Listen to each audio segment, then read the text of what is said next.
रुझान वर्तमान समय में देश के एक महत्वपूर्ण विषय की ओर आकृष्ट करना चाहता हूं। नेशनल हेराल्ड केस को लेकर आज कांग्रेस पार्टी देश भर में तथाकथित प्रदर्शन कर रही है। नेशनल हेराल्ड केस भारत के इतिहास का बहुत विचित्र प्रकार का केस है, जिसमें कि कोई कंपनी जो कि 90 करोड़ की देनदारी में बिक गई, जिसके पास हजारों करोड़ की प्रॉपर्टी थी। दूसरी दृष्टि से देखें तो एक विचित्र केस है जिसमें खरीदने वाले और बेचने वाले दोनों एक ही थे।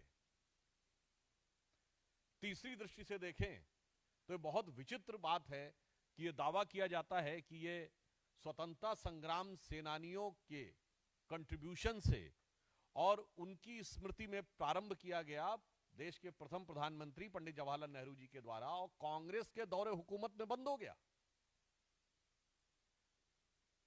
2008 में बंद हुआ। 60 साल में उससे पहले 50 साल कांग्रेस की सरकार रही थी। तो सवाल उठता है कि क्या कांग्रेस अपने 50 साल के शासनकाल में अपनी विरासत को बचा नहीं पाई? क्या वो जनता में इतनी अनपॉपुलर हो गई थी वो विरासत कि कोई उसका खरीदार नहीं था? बाकी तो छोड़िए, क्या कांग्रेस कार्यकर्ता भी अपना अखबार खरीदने को तैयार नहीं थे? जबकि राजीव गांधी फाउंडेशन को उसी दौरे हुकूमत में खूब पैसा मिल रहा था। यह अपने आप में कांग्रेस पार्टी की नीयत पर सवाल पैदा करता है। और 3 अखबार थे, नेशनल हेराल्ड इंग्लिश में, नवजीवन हिंदी में, कौमी आवाज उर्दू में।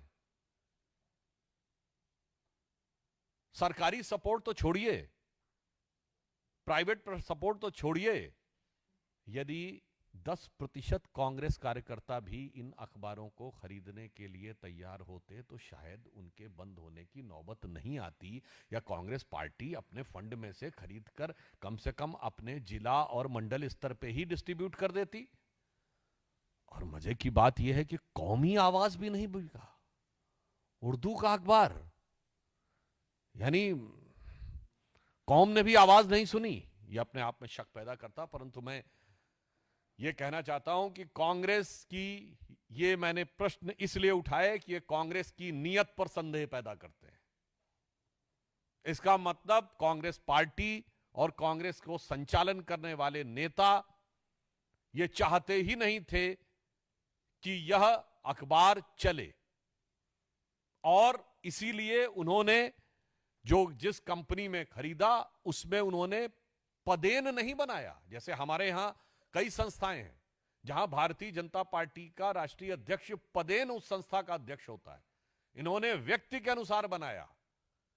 यानी अगर दूसरे ढंग से कहें, अभी वक्फ का बिल पास हुआ है और उसको लेकर भी चर्चा चल रही है, जिस पर वक्फ वाल औलाद का विषय आया था। इन्होंने तो लगता है कि जो हमारे स्वतंत्रता संग्राम सेनानी थे उनकी प्रॉपर्टीज को भी प्रॉपर्टी अल औलाद कर दिया, यानी अपनी औलाद के नाम पर कर लिया उस प्रॉपर्टी को। परंतु मैं ये बताना चाहता हूं कि कांग्रेस की इस नियत पे संदेह सिर्फ हमको नहीं है, कांग्रेस के बहुत वरिष्ठ नेताओं को बहुत पहले से था। और आज मैं आपको कोट करना चाहता हूं, सरदार वल्लभ भाई पटेल ने नेशनल हेराल्ड के केस को लेकर 3 मई 1950 को जवाहरलाल नेहरू जी को लेटर लिखा है, जो करेस्पॉन्डेंसेस ऑफ सरदार पटेल में स्पष्ट रूप से इसका उल्लेख है। मैं उसके बहुत डिटेल में नहीं जाना चाहता, परंतु मैं उसके सिर्फ 2 लाइनें बताना चाहता हूं जो उन्होंने लिखा।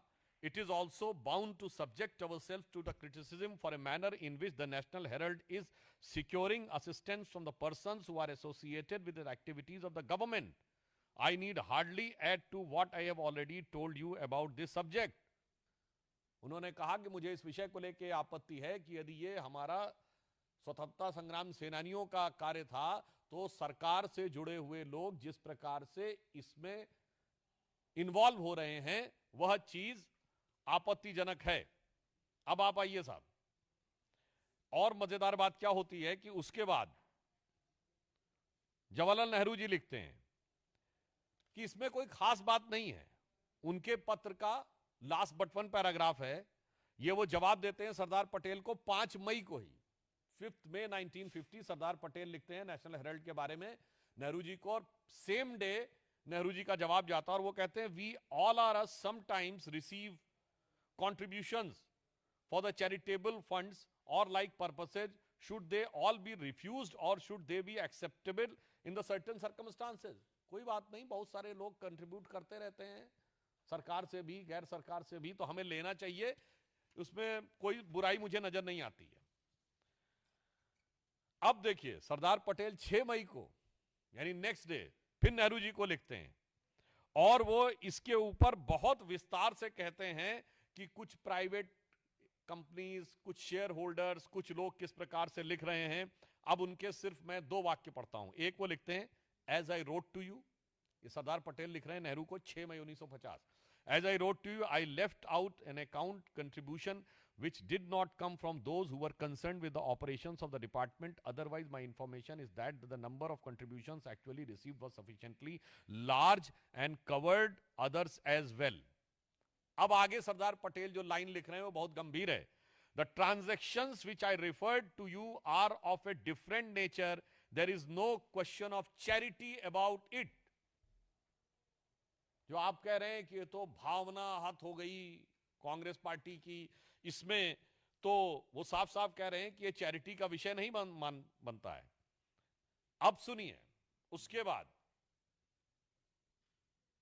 दिव्य बुद्धि पंडित जवाहरलाल नेहरू जी की। अब देखिए इससे बहुत साफ हो जाता है कि जो आज कह रहे हैं कि स्वतंत्रता संग्राम सेनानियों का भावनात्मक लगाव था, 6 मई 1950 को यानी नेक्स्ट डे सरदार पटेल को लेटर लिखते हैं जवाहरलाल नेहरू। लास्ट लाइन क्या है उस पर गौर फरमाइएगा। As a matter of fact the Herald is a fairly good business proposition and its preference shares and debentures are not a bad investment. I repeat, as a matter of fact the Herald is a fairly good business proposition and its preference shares and debentures are not a bad investment. और जो मैं आपको बता रहा हूं ये media में पूर्व में प्रकाशित हो चुका है। कई प्रतिष्ठित समाचार पत्र इसको 2 साल 3 साल पहले अपने आर्टिकल्स और जो उन्होंने रिसर्च आर्टिकल्स लिखे हैं उनमें प्रकाशित भी कर चुके हैं। अब आप सोचिए ये नेहरू जी के जमाने से ही था कि जो निवेश हो रहा है नेशनल हेराल्ड में वो बहुत मुनाफे का हो सकता है, ये गुड बिजनेस इन्वेस्टमेंट है और इसलिए इसके शेयर या डिबेंचर किसी भी प्रकार से कोई घाटे का सौदा नहीं माने जा सकते। इसका मतलब प्रॉपर्टी, घाटा, मुनाफा, बिजनेस प्रपोजिशन, यह विचार शुरू से था। आज कांग्रेस से यह नैतिक सवाल है कि अचानक आप इसके ऊपर अब वो भावनात्मक और जैसे कि स्वतंत्रता संग्राम के लिए दिए गए दान या चैरिटी का विषय कैसे करें, जबकि सरदार पटेल कह चुके हैं इसमें चैरिटी ऐसी कोई चीज नहीं। और लास्ट में 10 मई 1950 यानी 4 दिन के बाद सरदार पटेल लिखते हैं in view of the position which have taken I feel it is useless to pursue the matter. यानी वे एक प्रकार से हताश होकर कहते हैं कि मुझे लगता है कि अब मुझे इसके लिए परस्यू करने की आवश्यकता नहीं है। I have already told you how eye view these activities and that is doubtful if in any other province if I had anything to do with this matter this position would have been tolerated by me।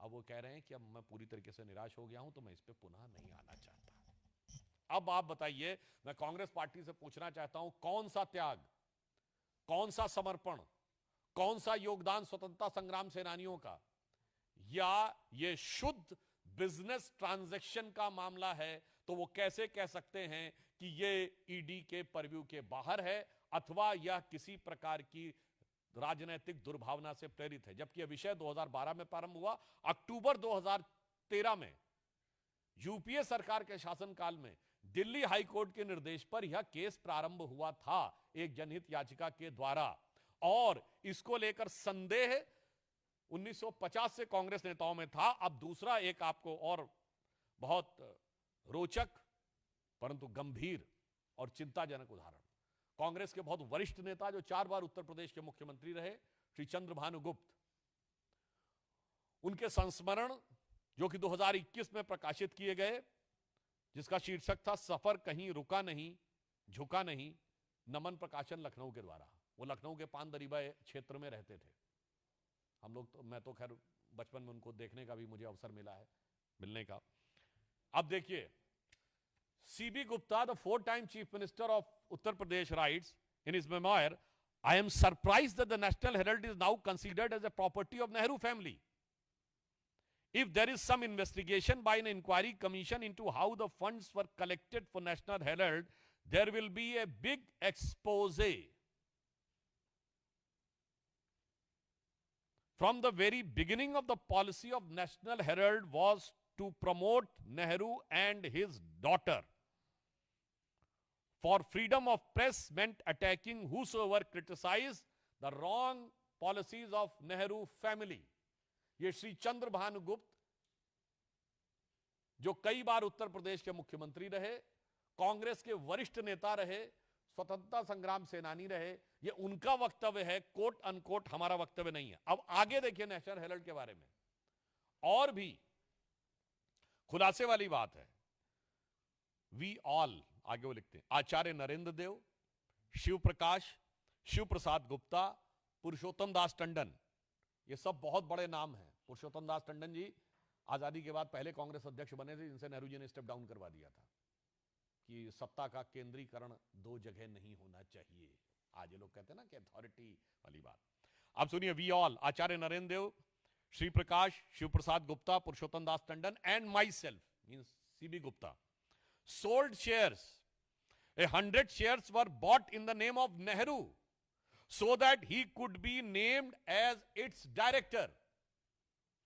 यानी CB Gupta क्या कह रहे हैं कि आचार्य नरेंद्र देव, श्री प्रकाश जी, शिव प्रसाद गुप्ता, पुरुषोत्तम दास टंडन और चंद्र भानु गुप्त के shares को बेचने को कहा गया और 100 शेयर से अधिक जवाहरलाल नेहरू जी के नाम पर लिए गए, उनके द्वारा लिए गए, ताकि वो इस कंपनी में डायरेक्टर बन सकें।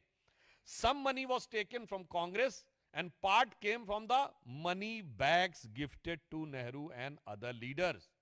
When I started collecting money for that, it was said that I wanted to take control of the paper. Still, I helped the newspaper during the crisis. मुझे लगता है कि अब इस नेशनल हेराल्ड के केस की कहानी में ईडी की कहानी तो बहुत किनारे हो जाती है। अब तो ये कांग्रेस के वरिष्ठतम नेताओं की जुबानी, स्वतंत्रता संग्राम सेनानियों की जुबानी, कांग्रेस का पूरा चरित्र, चेहरा और चिंतन मुझे लगता है बेनकाब हो जाता है इसके बाद। और मैं पुनः रिपीट कर रहा हूं, ये सब के सब प्रतिष्ठित न्यूज़पेपर्स ने पिछले कुछ वर्षों में जब ये सब विषय उठा था, बाकायदा एनालिसिस करके किए हुए हैं। और ये भी इसके बारे में एक देश के एक बड़े लीडिंग इंग्लिश डेली ने इस सारी चीज को डिटेल में दिया हुआ है, पुस्तकों के रेफरेंस तो है ही। तो अब मेरा सवाल है कांग्रेस पार्टी से, अब सवाल नैतिक है। कांग्रेस पार्टी ने जिस प्रकार से स्वतंत्रता संग्राम सेनानियों की विरासत के साथ खिलवाड़ किया है, यह रोग बहुत पुराना है और यह सत्ता के समय से ही चला आ रहा है। फिर कांग्रेस पार्टी कहेगी नेहरू को दोष दे रहे हैं। आज मैं पुनः कहना चाह रहा हूं, नेहरू को हम दोष नहीं दे रहे हैं। सरदार पटेल ने लिखा है, सीबी गुप्ता ने लिखा है, पुरुषोत्तम दास टंडन जी, आचार्य नरेंद्र देव, शिव प्रसाद गुप्ता और श्री प्रकाश जी का रेफरेंस है। कांग्रेस के लोगों को कान खोल के सुनना चाहिए। और अभी कुछ दिन पहले कांग्रेस के वरिष्ठ नेतागण कह रहे थे कि हम लोग मतभेद दिखाने का प्रयास करते हैं। मुझे लगता है जो सीबी गुप्ता जी ने लिखा है कि mouthpiece of Nehru family and it has nothing to but the propaganda of और जो publicity of Nehru and his daughter, अब इसके बाद भी उनको नजर नहीं आता। तो मुझे लगता है जब उनको अपनी पार्टी के बारे में जानकारी नहीं है, उनके कार्यकर्ता इसके साथ नहीं खड़े थे, उसके बाद कानूनी प्रक्रिया पे आरोप लगाना पूरी तरीके से गलत है। तो मैं कांग्रेस पार्टी के लिए तथ्यों के आलोक में सिर्फ एक ही लाइन कहना चाहता हूं कि वो पैरवी तो झूठ की करता चला गया, वो पैरवी तो झूठ की करता चला गया, बस उसका चेहरा उतरता चला गया। धन्यवाद। इससे संबंधित कोई प्रश्न हो आप लोगों के? पूछिए शैलेश जी। जब से पूरा मामला सामने आया नेशनल हेराल्ड का, आपने देखा कि जब पहली बार पूछताछ हुई थी सोनिया गांधी से, तब भी कांग्रेस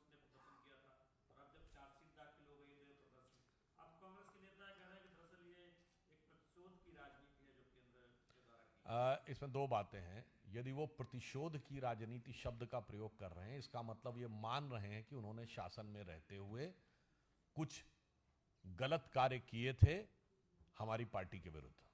पहली बात उनके द्वारा स्पष्ट हो गई। दूसरी बात, प्रतिशोध का प्रश्न इसलिए नहीं उठता है क्योंकि यह विषय 2012 में प्रारंभ हुआ और एक पीआईएल के द्वारा अक्टूबर 2013 में दिल्ली हाई कोर्ट के द्वारा इस केस की जांच की शुरुआत हुई। और जब आज मैंने कांग्रेस के स्वतंत्रता संग्राम के समय के जिन नेताओं को कोट किया है, जरा वो प्रतिशोध का आरोप लगाने वाले शोध करके बताएं कि इसमें उनको क्या नजर आ रहा है।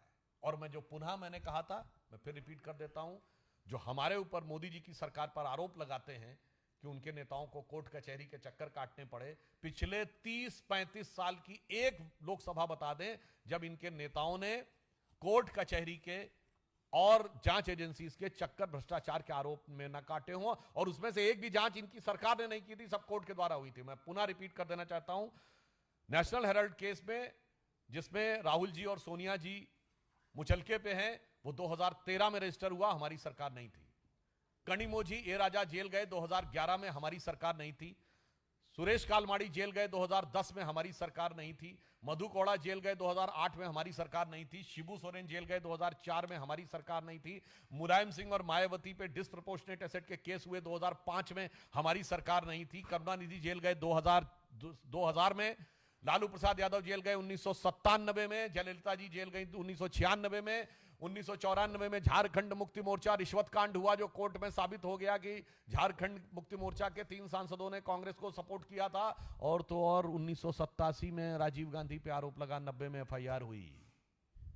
80 के दशक से 2010 के दशक तक क्या गौरवपूर्ण गाथा है भ्रष्टाचार में आकंठ डूबे रहने की। और उसके बाद आप देखिए कि किस धृष्टता और निर्लज्जता के साथ 2014 के बाद पर्ची फाड़ने का प्रयास किया जाता है।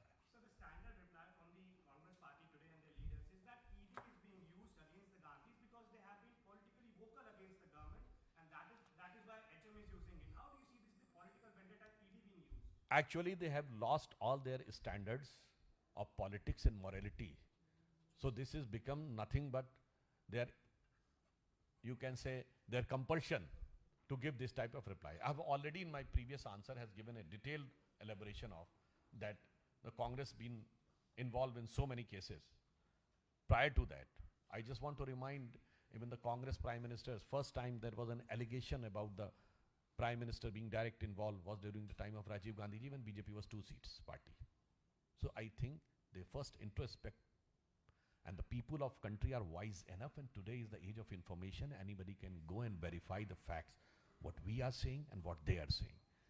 And again, I would like to remind, जो allegation राजीव गांधी पे लगा था, बोफोर्स, हमने नहीं लगाया था. That came from within the government. The finance minister of Rajiv Gandhi government, Shri Vishwanath Pratap Singh, has put up the allegation. तो साहब आप अंदर झांकिए, जो दिल खोजूं आपना मुस्सा बुरा न कोय, बुरा जो देखन में चला बुरा न मिलिया कोय। और कोई किसी का प्रश्न?